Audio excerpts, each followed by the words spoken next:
Très chers amis, bonjour et Shabbat Shalom et bonne fête de Hanouka, car nous nous rapprochons effectivement des fêtes de Hanouka.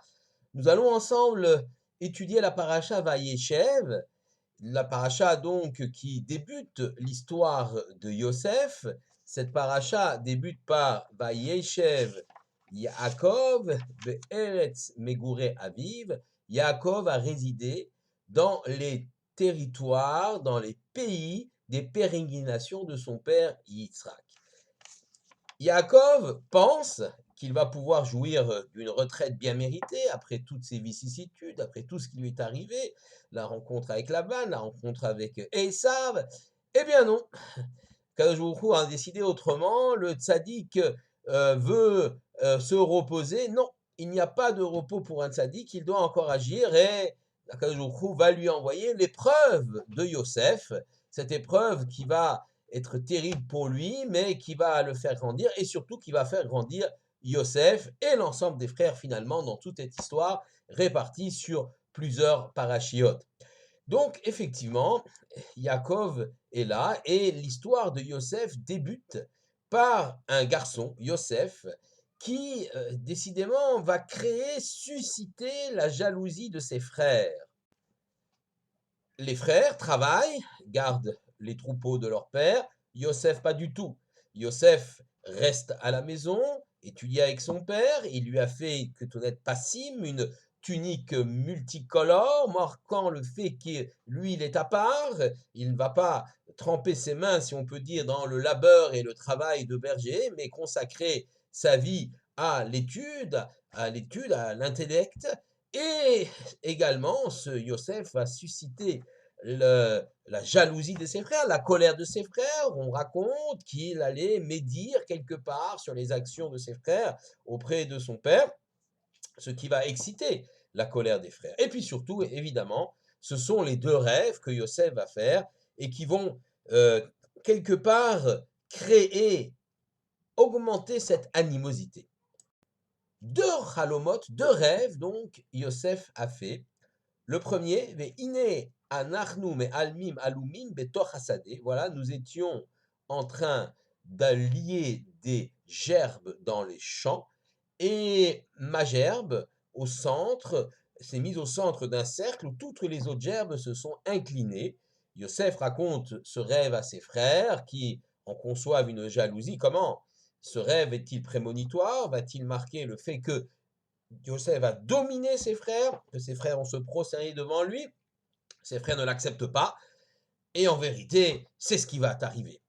Deuxième rêve, Iné à Shemesh vayareach ve'achadasar kochavim mishtachavim li. Le soleil, la lune et 11 étoiles se prosternent devant moi. À nouveau, ce rêve vient marquer, annoncer la suite de l'histoire, le fait que Yosef va accéder à un pouvoir extraordinaire alors qu'il a été vendu par ses frères, devenu esclave. Le voilà vice-roi d'Égypte et les frères, dans les sidrotes à venir, vont se prosterner devant lui. Mais ce rêve suscite à nouveau la jalousie et la haine des frères. Yaakov, le père, essaye de modérer, il explique que ce rêve n'a aucun sens, il n'annonce rien. D'ailleurs, de toute façon, si le soleil représente le père Yaakov, la lune, la mère de Yosef, Rachel, et les étoiles, l'ensemble des frères, et ils se prosternent devant Yosef, ce rêve n'a pas de sens puisque Rachel est morte et donc il n'y a pas lieu de comprendre ce rêve comme quelque chose de prémonitoire. Ce qu'il oublie, Yaakov, c'est que lorsque Rachel est morte, la servante, Bila, est devenue comme une mère adoptive pour Yosef et elle pourrait être la lune représentée dans le rêve. En tout cas, ces deux rêves annoncent la même chose, c'est-à-dire le fait que Yosef va être vice-roi d'Égypte et que les frères vont se prosterner devant lui. Mais une question se pose. Pourquoi deux rêves? Un rêve aurait suffi. Pourquoi le rêve des gerbes de blé et puis ensuite le rêve de la lune, des étoiles et de l'ensemble donc de ces astres qui se prosternent devant Yosef? Alors, pour bien comprendre cela, il faut évidemment faire référence au rêve précédent, c'est-à-dire celui de Jacob du père, avec son échelle Soulam Jacob, l'échelle de Jacob. On a expliqué d'ailleurs que Yosef ressemble beaucoup à Yaakov, son père.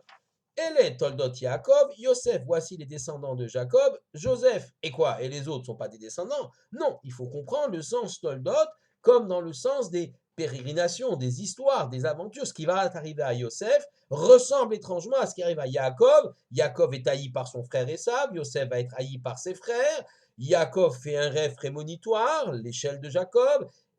Yosef fait deux rêves prémonitoires, celui des gerbes de blé, celui des astres qui s'inclinent devant lui. Donc il y a une similitude entre l'un et l'autre. Dans le rêve du Soulam Yaakov, c'est-à-dire de l'échelle de Jacob, que nous avons expliqué dans la Sidra de Vayetse, là-bas, on a bien compris que cette échelle posée à terre et dont le sommet atteignait le ciel représentait le lien fort qu'un juif doit avoir entre la matérialité ici-bas, l'échelle est posée à terre, et la spiritualité qui se trouve dans le ciel. Un juif ne peut être uniquement dans le monde tout spirituel. Il a besoin d'une base matérielle, c'est essentiel. Cette base matérielle lui permet d'appliquer les principes moraux et éthiques dans lesquels qu'il a reçus à travers la Torah. Et bien sûr, un juif ne peut pas être uniquement matériel ou matérialiste, il doit s'élever spirituellement. C'est pourquoi cette échelle fait le lien, la jonction entre le monde en bas, le monde matériel et le monde en haut. Un juif a les pieds sur terre, il veut construire une société juste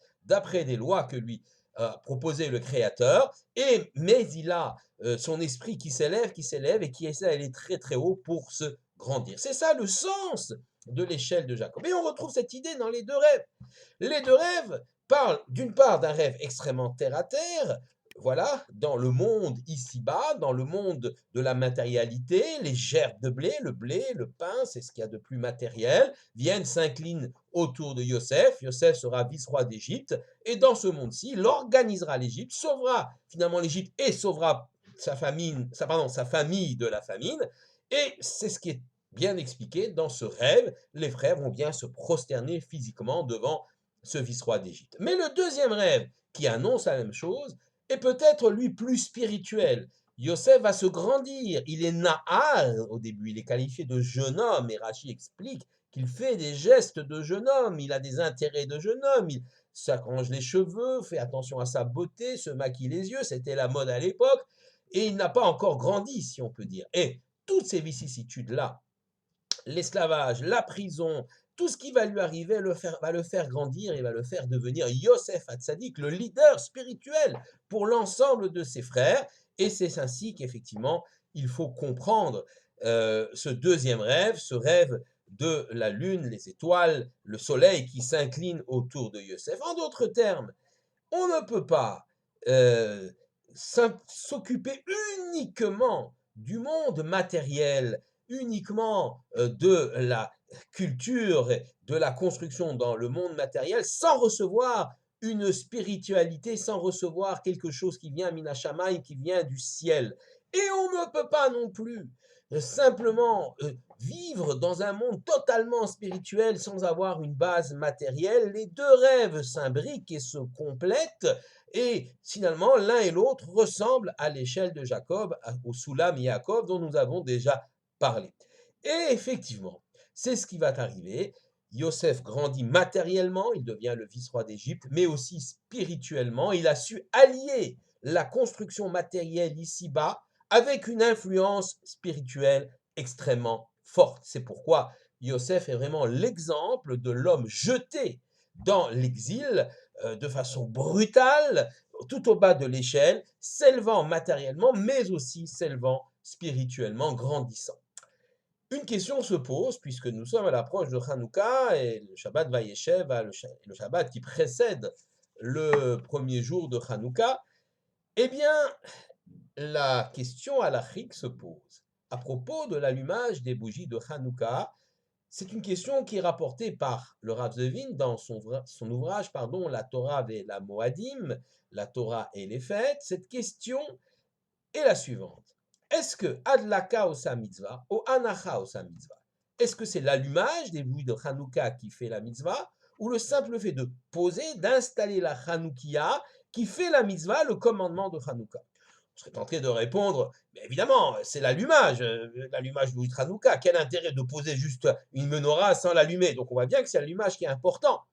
Et c'est évidemment ce que la Gemara va répondre. La halakha dit, bien sûr, c'est la hadlaka, l'allumage qui fait la mitzvah. Mais la question est intéressante. On a évoqué l'idée d'une anacha, c'est-à-dire le fait de poser, d'installer bien, de façon très claire, bien sans ordonner cette hanoukia qu'on va allumer par la suite. La question donc nous interpelle et nous fait comprendre qu'il y a certainement un sens à comprendre dans cela. Le Hanouka, c'est deux volets, si on peut dire. C'est d'abord la victoire militaire, celle d'un petit nombre de Hashmonaïm, la famille de Yuda Maccabi, de Matityahu, son père, qui se révolte contre les Grecs et qui réussissent à vaincre, un petit nombre réussit à vaincre un grand nombre par l'aide divine, mais aussi par leur vaillance, par leur bravoure, dans un combat qui est un combat terrestre, dans un combat où il n'y a pas de miracle apparent, le miracle est caché, un petit nombre vainc un grand nombre, mais il y a des combattants, il y a des morts, il y a des gens qui se sacrifient, donc le combat semble des plus naturels, et ce combat-là est remporté par les Maccabim. Et il est symbolisé par le fait de poser la Hanoukia. En effet, la première chose que les Maccabim ont fait lorsqu'ils sont rentrés dans le temple de Jérusalem souillé par les Grecs, c'est de le rénover, bien sûr, mais surtout de le nettoyer, mais surtout d'essayer de retrouver la menorah en or. Elle avait été brisée, donc on a construit une menorah de fortune à 7 branches en bois avec des lances. On a donc posé les choses, symbole de la victoire militaire. La anacha est donc importante. Le fait de poser la menorah est importante. Évidemment, après, ils ont voulu allumer cette menorah car la lumière symbolise la sagesse de la Torah qui se diffuse depuis le temple de Jérusalem sur tout Jérusalem et sur l'ensemble du peuple juif. Donc l'allumage aussi, bien sûr, est important. Il n'avait de l'huile que pour 24 heures, vous le savez. Elle a duré 8 jours, c'est le miracle de Hanouka, le deuxième miracle, cette fois-ci beaucoup plus apparent que le premier, la victoire militaire qui était cachée. Et ce miracle est symbolisé par la hadlaka, le fait que nous allumons les bougies de Hanouka tous les jours pendant 8 jours. Eh bien, cette idée-là, finalement, d'une anacha, le fait de poser, il y aurait une mitzvah d'en ranger, de mettre la Hanoukia dans un endroit bien précis. D'ailleurs, il y a des halachot très précises là-dessus. Elle n'est pas si bête, elle est intéressante, elle est forte, car la question posée par les Chachamim, finalement, où est la mitzvah, la victoire militaire? Qu'est-ce qu'il faut rappeler, pardon, la victoire militaire des Hashmonaïm, des Maccabim, ou le miracle de la fiole d'huile? Eh bien, les deux, quelque part, en sachant bien que le miracle de la fiole d'huile, c'est l'intervention divine, donc c'est ça le cœur même de la mitzvah, mais que le fait de rappeler la victoire militaire est aussi important. On ne pourrait pas allumer la Hanoukia dans l'air, il faut bien la poser quelque part, il faut bien une base tangible et forte pour poser cette Hanoukia. Ainsi explique le Rav Zevin dans la Sidra de Vayeshev, dans ces deux rêves, il y a une annonce déjà de l'histoire de Hanouka.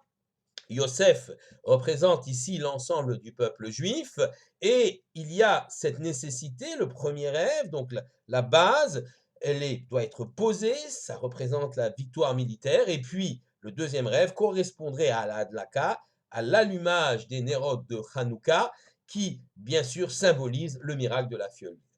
En d'autres termes, finalement, le miracle de Hanouka, il est très important, bien sûr. Dieu intervient dans l'histoire et change les données naturelles. Mais il le fait à partir du moment où l'homme, le juif, a fait ce qu'on appelle l'ishtadlout, c'est-à-dire qu'il s'est donné à fond dans ce combat terrible vis-à-vis de nos ennemis syrio-grecs de l'époque, au péril de leur vie, beaucoup sont morts. La Hanacha, c'est un miracle, certes, c'est un miracle caché où l'homme a une grande part, et on veut le montrer, la Gemara veut le montrer en posant cette question, en disant effectivement, est-ce que la hanacha, le fait de poser la menorah est plus importante que la hadlaka? Elle répond que la hadlaka, l'allumage est plus important, mais la hanacha, le fait d'installer cette menorah est aussi importante.